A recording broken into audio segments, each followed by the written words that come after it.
Thank you.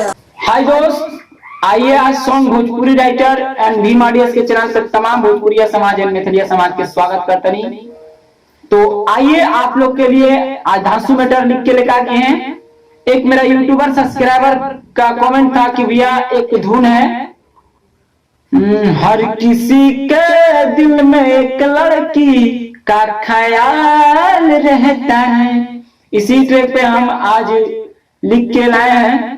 तो गाना आप लोग को पढ़ के और डेमो बताएंगे। तो दोस्तों तो आप लोग जरूर बताइए कि कैसा लग रहा है गाना। पहले पढ़ रहे हैं।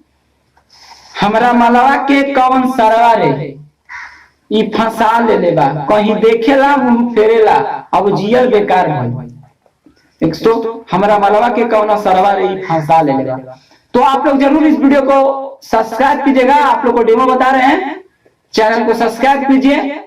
दोस्तों चैनल सब्सक्राइब कीजिए, बेल आइकन को प्रेस कीजिए, कमेंट कीजिए, लाइक कीजिए और जितना से जितना हो सके अपना सिंगर दोस्त भाई के लगे या भाई के लगे तुरंत चैनल के लिंक के शेयर करी और बताई कि हम आप लोग के फुल्ली सपोर्ट करेनी। तो आप लोग जरूर हम लोग के सपोर्ट करी। और मुखड़ा रहता हमारे फ्री में आवेला, लेकिन 2 दिन से दोस्त हमारा मुखड़ा रहता। तो मुखड़ा आ रहा तो हम कमेंट में जो हमारे भाई बोल रहे यूट्यूब सब्सक्राइबर में ओकर मुखड़ा हम दे रहल बनी और अपना से लिख के डाला हम मुखड़ा और एक अंतरा फ्री में डाला और हमारे 2-3 गो बा और कमेंट रवा लोग इनका कमेंट के जवाब हम मुखड़ा में दा। तो जरूर हमरा के सब्सक्राइब करब चैनल के। तो आई कैसे है ही हमरा मलवा के कौन सरवा रे ई फंसा ले लेबा, हमरा मलवा के कौन सरवा रे ई फंसा ले लेबा।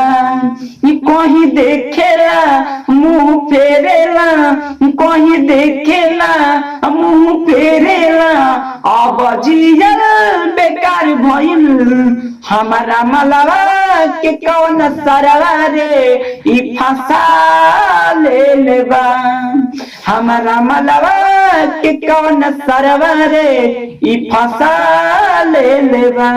ई कहीं देखेला मुंह फेरेला, कहीं देखेला मुंह फेरेला अब जियल बेकार भइल। हमरा मलवा के कौन सरवा रे ई फंसा ले लेबा।